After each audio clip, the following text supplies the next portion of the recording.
कि जिनका बिजली बकाया है उनका कनेक्शन काटा जा रहा है। अभी जो हम लोग डिस्कनेक्शन ड्राइव चला रहे हैं, जिनका बकाया 10,000 से अधिक है, उनको हम लोग टारगेट कर रहे हैं। उनका रेगुलर नोटिस निकलता है, नॉन पेमेंट पर रेगुलर लाइन कटता है। अगर एक बार कोई 10,000 या 20,000 नहीं तो आप इंस्टॉलमेंट में जमा कर दें? नहीं, इंस्टॉलमेंट फैसिलिटी अवेलेबल है और बहुत ईजी इंस्टॉलमेंट हम लोग कर रहे हैं, इसमें कोई इशू नहीं है।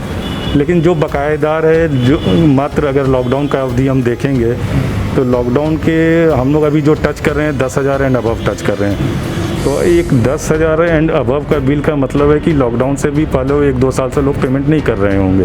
पेपर में मेजर बकायेदारों की सूचना प्रकाशित किया जा रहा है, लोगों को जागरूक किया जा रहा है कि भाई भुगतान नहीं करने से बिजली देने में हम लोग को कठिनाई होगी, क्योंकि हम लोग भी पावर परचेज करते हैं। नमस्कार, सोशल संवाद में स्वागत है। मैं शशि भूषण और आज हम पहुंचे हुए हैं बिजली विभाग में। आपको पता है कि आम आदमी से जो सबसे जुड़ा और महत्वपूर्ण विभाग है बिजली विभाग, लोगों को बिजली विभाग से लेकर काफ़ी ज़रूरतें होती, काफ़ी शिकायतें होती हैं। तो हम तमाम चीज़ों को लेकर आज बातचीत करेंगे। हमारे साथ जो है महाप्रबंधक अरविंद कुमार जी हैं और उनसे हम जानेंगे कि क्या कुछ बिजली विभाग जो है अपने कस्टमर को सुविधा पहुँचाने के लिए किस योजना पर काम कर रहा है और आने वाले दिनों में क्या क्या सुविधा आपको मिल सकता है, इस पर हम बातचीत करेंगे। बातचीत करने के लिए आपका स्वागत है हमसे। नमस्कार। बात ये करनी थी कि बिजली सबसे जो समस्या होती है बिजली कटौती को लेकर, आंधी आया बिजली गया, कमांड एरिया में रहता है और जो डीवीसी के एरिया है जो सरकारी बिजली, वहाँ पर आंधी हो, बारिश हो, तूफान हो, वो कई घंटे के लिए बिजली गायब हो जाते हैं। तो इसको कैसे ख़त्म किया जाए, उस पर क्या कार्य योजना आप लोगों? पहले तो हम ये लोग बता रहे कि भाई बिजली क्यों गायब हो जाती है, क्योंकि ये जो हम लोग का एरिया है ये थंडरिंग जोन में आता है और हमारा सारा सिस्टम ग्रिड से लेके सब स्टेशन तक सारा ओवरहेड सिस्टम है। तो ओवरहेड सिस्टम में जब लाइटनिंग या थंडरिंग जोन होता है तो हम लोग सेफ्टी प्रिकॉशन के लिए जनरली लोग आंधी तूफान में या लाइटनिंग के समय लाइन को बंद कर दिया जाता है। तो इसके लिए विगत 2-3 साल से टाउन इंफ्रा में काफ़ी काम किया जा रहा है। 2-3 योजनाएं थी, एक RAP-DRP योजना था, एक IPDS योजना था। ये दोनों में वर्क ऑलरेडी अवार्डेड है। लगभग RAP-DRP का काम कंप्लीट हो गया है।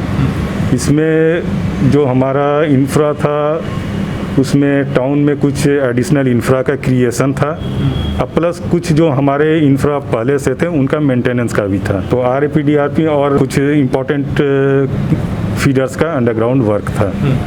तो ये वोल्टास द्वारा कार्य किया गया है और ये कार्य अब समाप्त हो गया है। अब हम लोग इसको क्लोजर की ओर दिशा में बढ़ रहे हैं। पिछले हम लोग देखेंगे कि पिछले 2-3 साल में हमारा पावर का अवेलेबिलिटी और रिलायबिलिटी बढ़ा है, टाउन में काफ़ी बढ़ा है। इसके अलावा दूसरी योजना थी IPDS, ये भी केंद्र प्रायोजित योजना थी।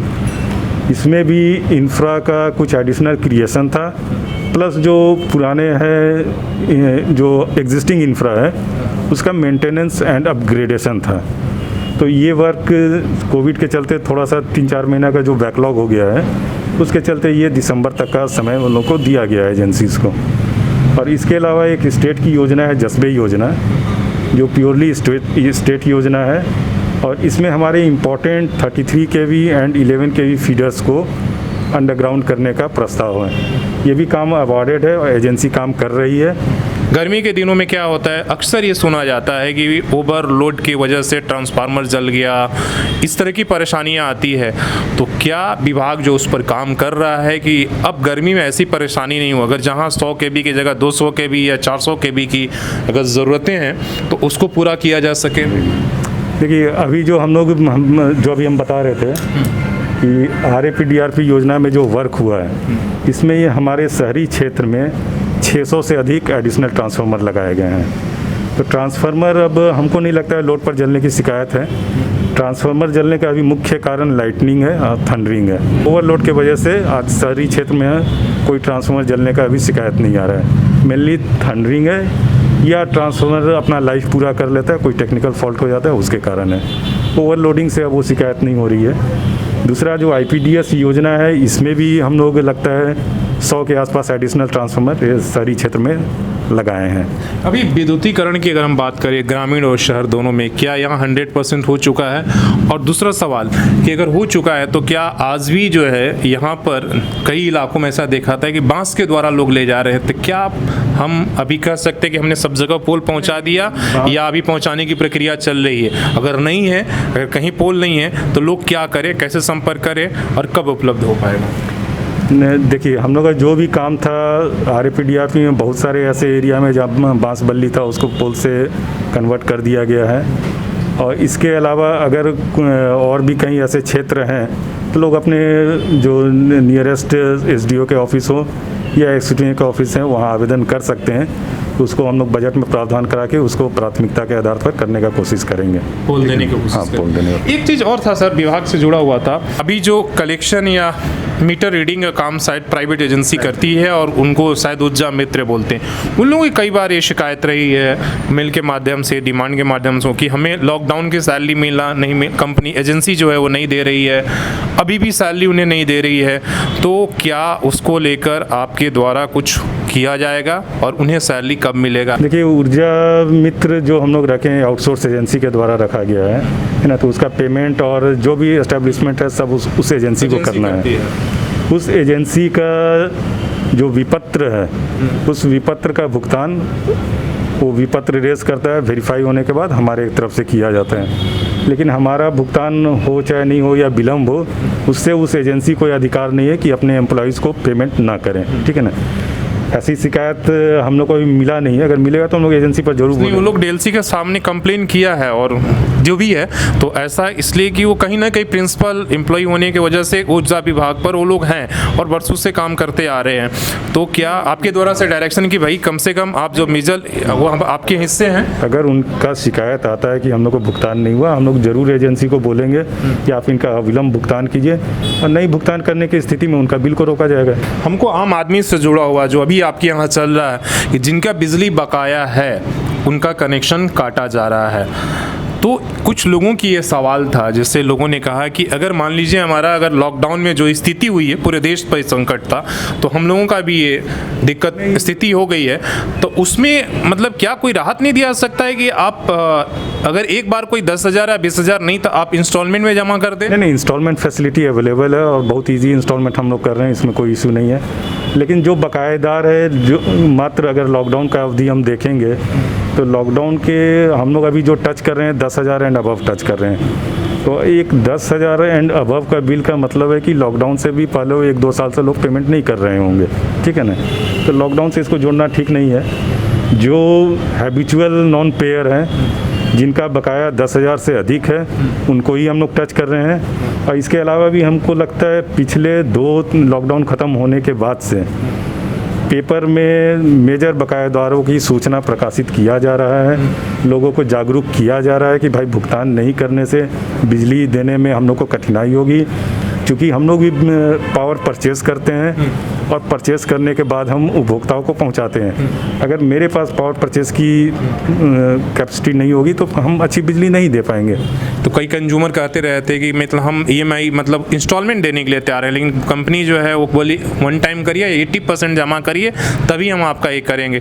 तो एज ए GM महाप्रबंधक होने के नाते आप उन कंज्यूमरों से क्या कहेंगे? एक बार आप डायरेक्ट अभी जो हम लोग डिस्कनेक्शन ड्राइव चला रहे हैं, जिसका भी बकाया या जो हैबिचुअल नॉन पेयर हैं जिनका बकाया 10,000 से अधिक है उनको हम लोग टारगेट कर रहे हैं। ये बकाया विगत 10 माह का होगा, 12 माह का होगा, उससे अधिक का होगा।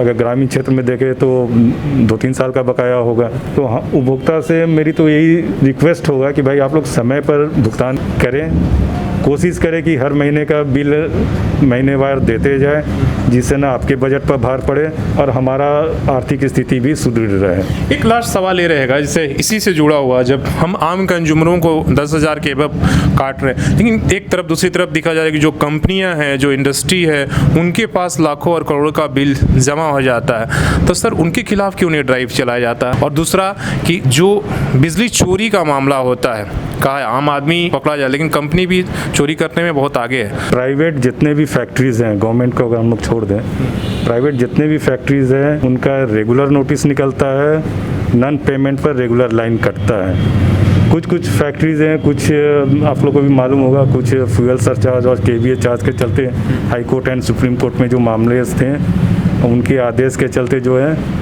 उन लोग को छोड़ दिया जाए, जो मामले कोर्ट में लंबित हो उनको छोड़ दिया जाए। तो हमको नहीं लगता है कि प्राइवेट एसटी कंज्यूमर में आज के डेट में कोई बकाया है। तो शहरी क्षेत्र में 50% है और ग्रामीण क्षेत्र में मात्र 20 से 22% लोग ही मंथली पेमेंट करते हैं। तो ये अभी कंसर्न एरिया है।